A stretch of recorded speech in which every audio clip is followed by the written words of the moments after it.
তাই পাশের বাড়ির ভাবি পলায় গেছে, তুমি পুলিশ কমপ্লেন কেন করছো? বেইমানি শাস্তি যাতে পায় তার জন্য। এক মিনিট, তোমার সাথে ভাবি কি বেইমানি করছে? কথা ছিল আমার সাথে পলায় যাবে, এটা বেইমানি ছিল না? আজকে পুতা দিয়ে সেইসা গলায় ফেলবো। এই বুড়ো লোকটা ওইরকম দৌড়াইতে দৌড়াইতে চলে গেল কেন?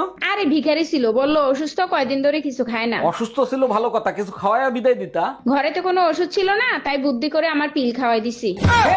কি ব্যাপার অরুণ সাহেব, আপনাকে রিলিজ দিচ্ছি, আপনি যাচ্ছেন না কেন? কি করে যাবো বলেন ডাক্তার, আপনি যে আমার মনটা চুরি করে নিয়ে গেছেন। এগুলো আপনি কি বলেন? আমি আপনার মন চুরি করতে যাব কেন? তাহলে আমার মনটা আমি খুঁজে পাচ্ছি না কেন? দেখেন, আমি আপনার মন চুরি করি নাই, কিডনি চুরি করছি।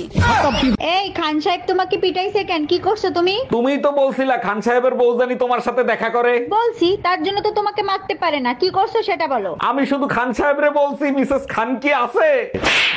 এই জানো, তোমার ছোট ভাই রোমিও এক আন্টির সাথে প্রেম করে। বলো কি, তাই নাকি? ভাই রোমিও, তুই নাকি কোন আন্টির সাথে প্রেম করিস? অরুণ ভাই, প্রেম করে লাভ আছে? আমার সব খরচ তো ওই আন্টিই দেয়। ও আচ্ছা, এর জন্য কুয়ার ভিতর জাপ দিছিস?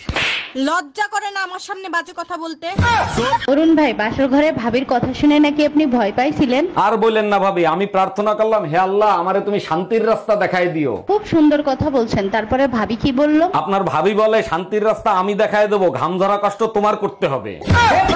কিছু করলেও রাগ হও, না করলেও রাগ হও, তোমার রাগ ভাঙাবো কেমনে বলো তো? তুমি বাইরে যা খুশি তাই করে আসো, কোনো সমস্যা নাই। বউর হাত ধরে মাপ চাইলে তখন আর বউর রাগ থাকে না। আচ্ছা ঠিক আছে। এখন আবার কোথায় যাচ্ছ? পাশের বাড়ির ভাবির সাথে কিছু করে আসি, তারপর মাপ চাই।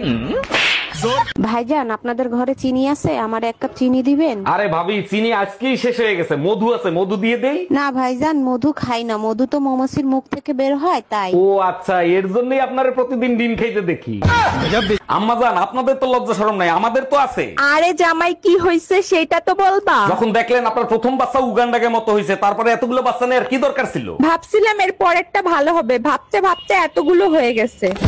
অরুণ ভাই, এত সকাল সকাল কই যাচ্ছেন? ভাবি, কাউরে বইলেন না, মাজারে যাচ্ছি সুমন ফকিরের কাছ থেকে বউ কন্ট্রোল করার একটা তাবিজ আনতে। তাবিজ দিয়ে যদি বউ কন্ট্রোল করা যেত, তাইলে সুমন ফকির মাজারে তাবিজ বেচতো না।